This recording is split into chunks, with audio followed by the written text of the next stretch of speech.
कैसे आप सभी? आई होप आप सभी अच्छे हैं। प्रियंका नया चैनल में आपका स्वागत है।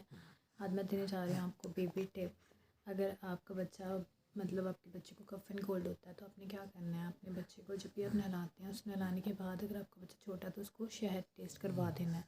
अगर अनाया जितना बड़ा है तो मैं इसको आधा चम्मच शहद खिला देती हूँ।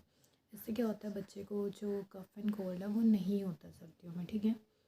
और छोटी छोटी टिप्स फॉलो करने के लिए आप हमारे चैनल को सब्सक्राइब करें और हमारी वीडियोस को शेयर करें और अनाया को ऐसे ही ढेर सारा प्यार देते रहें, ठीक है। तो जो ये वाली मैंने रेमेडी दी है इसको ज़रूर यूज़ करके देखना, ये बहुत अच्छी रेमेडी है।